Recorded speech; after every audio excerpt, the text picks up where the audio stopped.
So yeah, the Clippers experiment didn't quite work due to whatever reason, but if you were watching James Harden closely, you notice just how much of a system he is. In the history of the NBA, not many players have been able to create different blueprints like Harden. In the 2018-19 season, we saw James put up ridiculous numbers with his scoring output, and now when you look at his game, it's quite different. His ability to bend defenders with manipulation while still maintaining a simple approach is ridiculous, and this is what has been a hallmark of his game. From switching from a bona fide scorer to his playstyle now is a different blueprint for him to follow, but it's actually probably the best one. Sure, some people may love the high scoring games because hey, who doesn't? But when you watch Harden now, he's one of the few players who can truly see things in slow motion to then proceed to make the best read. While everyone including Harden is gunning up the floor on this play, it's like James gets a quick download of where he needs to pass it to, which makes him slow down, and even with Bam tracking his eyes, the programming in Harden's system says to keep it a little low to the ground, and it perfectly bounces right past Bam. This happens a lot in the open court as Harden will force the defense to make a split decision, which in this case is for Bamba to either help off the drive or stay with his man running the floor, and since he decides to help Maxey stop Harden, here comes his drop off to Zoo for an easy one in close. At times he'll deceive the defense just making them choose the decision that benefits him, so here when Harden has two guys running the floor with him, he understands that the main guy to beat is Luka Doncic. So with this gather and look to the left, this makes Luka shift that way briefly, so now when he goes to Terrence Mann, it's a simple basket in transition. Some might not look at these plays as needle movers, but at times when some guys might run right into the charge, Harden can gracefully Euro right around to finish the bucket, and then if needed, Harden can get shifty with that handle to go directly into a low carry. This helps him draw the foul while maintaining control, and now he has one more to go at the line. Giving a guy like him room to operate is probably one of the worst things to do because all it does is allow for more time for Harden to assess the situation and how to come out on top.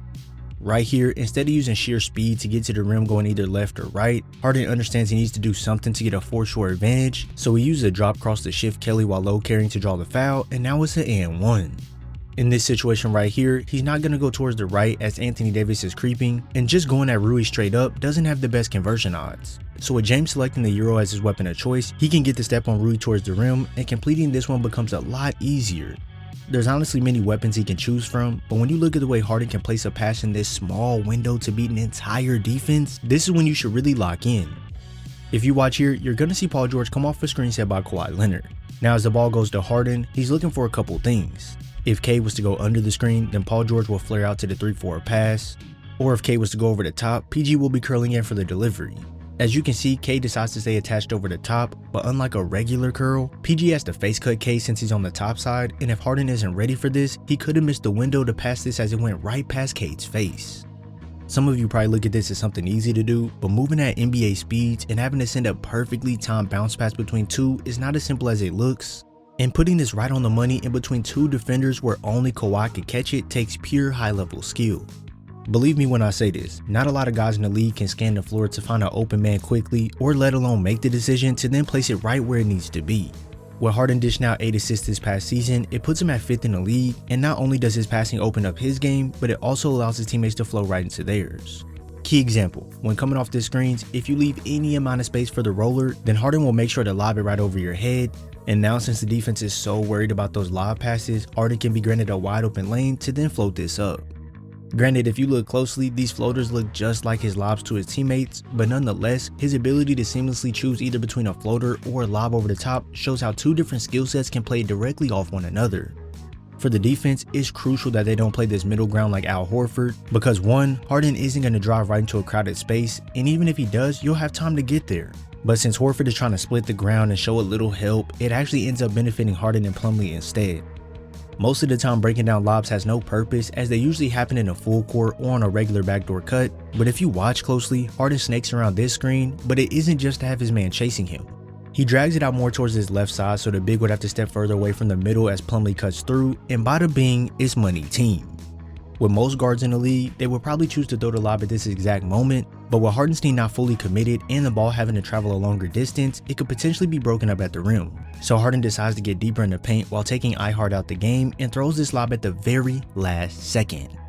See what I mean? These finds are all about who's setting it up and what skill level they have achieved. Because sometimes you'll need to throw that lob after breaking past the defense, but other times you'll need to notice that the defense is playing the lob so you scored the easy one. And hey, when routine cuts call for a backside lob, sometimes you have to opt into the bounce pass as it is simply the better option. There's really no one shoe fits all when you're dealing with decisions on the basketball floor, as it all comes down to the very specific situation. Let me ask you this, when getting past VanVleet here, where's the ball going next? Is Harden shooting it up, or is he passing to one of his other 4 teammates? Hopefully you guessed one of his 4 teammates, but out of the 4, which one did you pick? If you picked number 1, then you would be wrong, as number 2 Kawhi Leonard receives the pass when the defense collapses for a wide open 3. With Harden pushing out the corner here, where do you think he's going to send the pass? No hints, drop your answer right now. Okay, 3, 2, 1. Harden doesn't hit Terrence Mann like most would assume, but he instead wraps his pass around the double team to find Zoo for this short push shot. Yeah, unpredictable you might say, and that's what plays a staple in Harden's passing. You can't be a guy who defenses can read easily, so you must be able to be crafty with not only your finishes, but with your passes as well. When you get funneled into doubles along the baseline, usually that reverse pivot to then find an open man is the first go-to, or some will try to force this pass through the middle as well. But hey, why not just hook it over your head? In this game, you have to stay 2 steps ahead of the defense when you're playing at a high level, as they'll be ready for one thing, but this is all a setup for Harden to make them look clueless. Just like that double on the baseline from a couple plays ago, you're not expecting Harden to go behind the back to combat the double, and just when you think you've made the correct defensive rotation, Harden will show you that he's ready for anything and send this pass to the opposite corner once the lob is taken away. To get to this level, you have to have great court awareness and patience, because some plays may take a little longer to uncover, but once they do, you'll have yourself a flashing target. When coming off this screen, Harden doesn't have that angle to hit Paul George at first, but with a ball fake that gets the defense up high, Harden can go down low, leading to 2 points. Once again here, Harden can't use the lob over the top since the defense leaped to take that away, and he can't use that pass right through the middle either, but instead of just passing away, he finds the opening on the outside to still hit Plumlee.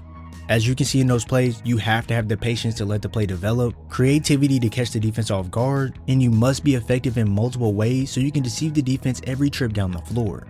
How do you all feel about the passing of Harden and how he dissects the defense with it? Do you think it's subpar or something that holds a lot of value? Let me know. And if you enjoyed this video, be sure to drop a like, subscribe, and turn on my post notifications so you're first to know when I upload. I thank you all for your support, and I'll see you in the next video.